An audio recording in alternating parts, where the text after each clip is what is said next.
अस्सलाम वालेकुम नाज़रीन, आपको अपने चैनल में वेलकम कहती हूँ। शुरू करती हूँ अल्लाह के नाम से जो बड़ा ही मेहरबान और नहायत ही रहम करने वाला है। अस्सलातु वस्सलामु अलैका या रसूलल्लाह व अला आलिका व सहाबिका या हबीबल्लाह। आयतुल कुर्सी से दुआ की कबूलियत का एक ख़ास अमल बताने जा रही हूँ। अज़न ये अमल 90 दिन तक किया जाएगा।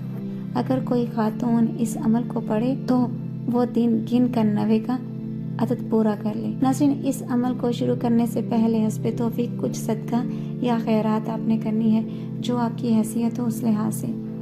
फजर, ज़ोहर, असर और मगरिब की नमाज़ों के बाद हर नमाज के बाद 3 मरतबा बिस्मिल्लाह पढ़कर 3 मरतबा आयतुल कुर्सी और फिर आखिर में 3 मरतबा दुरूद शरीफ पढ़ लेना है। इशा की नमाज के बाद इस तरह अमल किया जाएगा।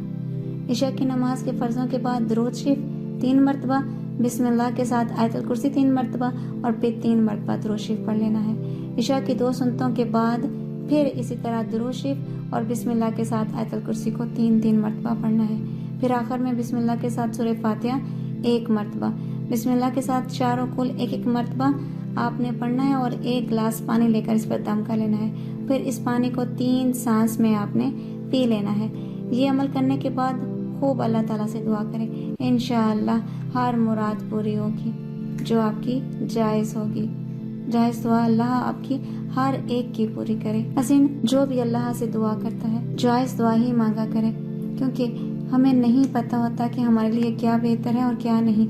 इसलिए अल्लाह से कहा करें कि अल्लाह जो जायज़ है वो दुआ कबूल कर ले, और ये आयतुल कुर्सी का अमल करके दुआ करें तो अल्लाह के हुक्म से ज़रूर पूरा होगा। आज की इस वीडियो में इतना ही। अपना बहुत सा ख्याल रखिएगा, मुझे दुआ में याद रखना मत भूलिएगा। मिलते हैं अगले वीडियो में, तब तक के लिए अल्लाह हाफ़िज़।